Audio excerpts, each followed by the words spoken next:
The state of Maine is well known for its interesting features. Today, we are traveling along the coast to find a rather unique landmark. Come with me while we explore Maine's own granite fortress, Fort Knox. Episode 11, Fort Knox, Prospect, Maine. Prospect, Maine is a lovely little town. Besides the fort, you will also find an amazing view from the observatory tower attached to the Penobscot River Bridge. Settled in 1759, this community predates the state of Maine and even the United States. Let's check out one of the most unique structures you will ever find here in Maine. Hello, welcome back to Stranger Maine. I got a good one for you today. As you can see from the granite castle behind me, I am in Prospect, Maine at the one and only Fort Knox. I wrote back and forth with some folks here and they were kind enough to give me permission to come up and film.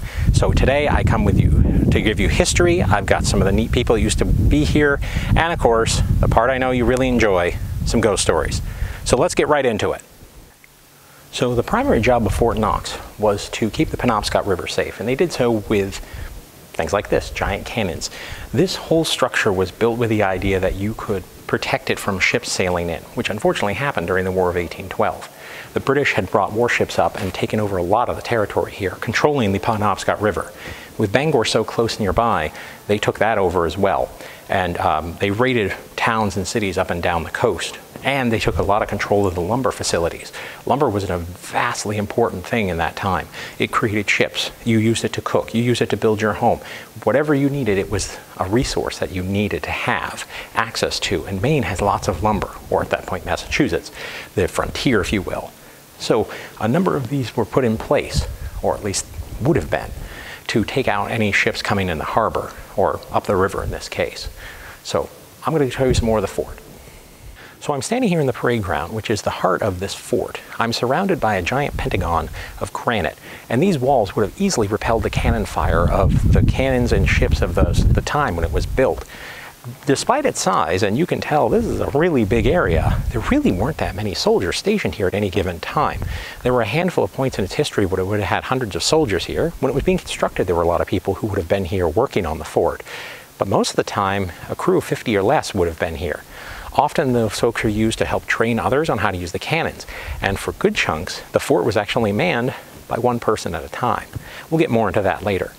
But this place was a fortress, a literal granite fortress during most of its tenure. Its giant cannons would have kept the Penobscot free of any enemy ships, but unfortunately it outlived its usefulness. The granite would have repelled those cannons, but by the time the late 1800s and the Civil War rolled around, those new munitions would have easily burst through this. And unfortunately, the fort's outlived itself in that respect. So I'm currently standing in some of the enlisted men's quarters. Now, believe it or not, the fort, despite the amount of time, 40 plus years worth of construction and planning and funds, was never actually finished per se. There were a lot of support buildings that were never done. There were plans, for example, to add a barracks so that all the troops would have had a place to sleep. Imagine the surprise of the Connecticut regiment that was stationed here during the Spanish-American War showing up to find there was no barracks. They ended up sleeping in tents farther up the hillside here. But from what I understand, these rooms would have been not terribly fun to sleep in anyway, because there's no heating source, there's no fireplace in any of these. The officer quarters up the way would have had fireplaces, but this room doesn't have one. This particular enlisted men's quarters is fairly lucky though, because it's a few steps down from the bakery. So I suppose you might have been cold, but at least you got fresh bread from time to time when you were here.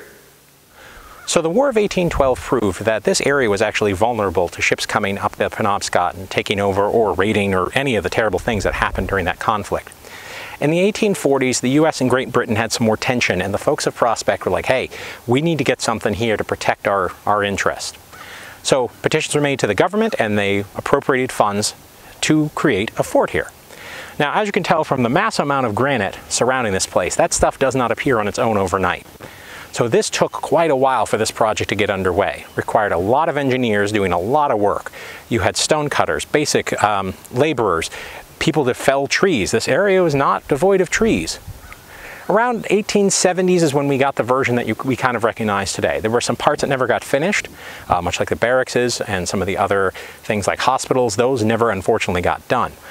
But during that time, no actual shots were fired in hostility here at the fort. I was told a story about how some of the cannons were demonstrated to some of the British folks who were visiting as a kind of like, hey, try it. This is what we've got coming for you. And it did its job. They were not intent to come in, especially during the Civil War when they were sort of aligning with the South, where this could have been potentially an issue if they decided to attack. But knowing the defensive capabilities probably helped a bit deter them from that action. Now, because this wasn't staffed fully, for long periods of time, there was actually only maybe one person stationed here. There are 3 caretakers who went solo, but what I want to focus on is one in particular, Ordnance Sergeant Leopold Hagee. He was an immigrant, joined the U.S. Army, and ended up here of all places.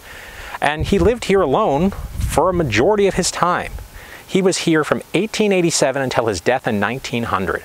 And from the stories I've read, the only reason they know he had died was that someone had noted that the flag hadn't been presented that day. And he was very much a man of routine. People knew what to expect, and he had a certain way of doing things. So, I know the part you really want. I know the thing you're here for. Let's take a tour, and I'll tell you some of the ghost stories that are here at Fort Knox in Prospect, Maine.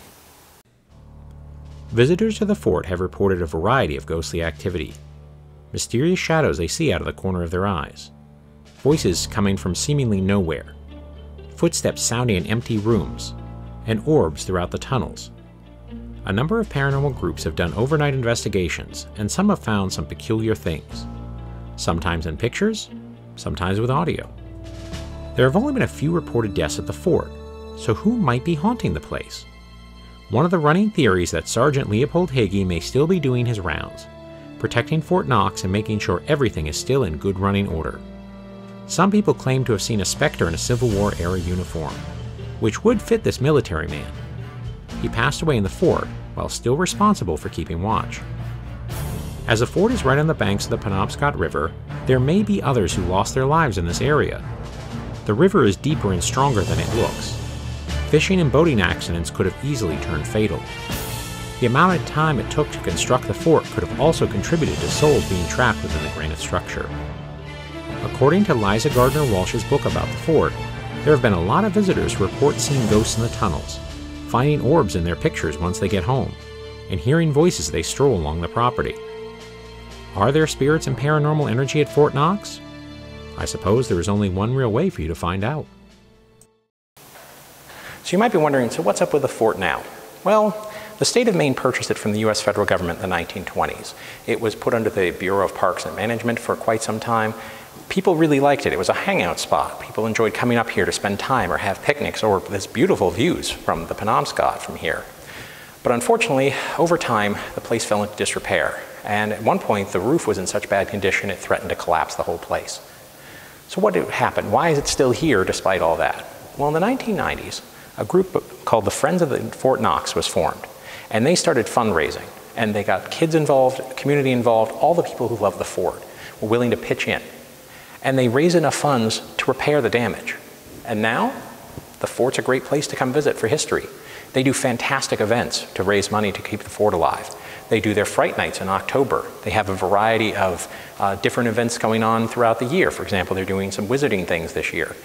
They also do paranormal fairs. You can come and visit Fort Knox anytime you like. Drive on up to Prospect. It's totally worth the time and effort.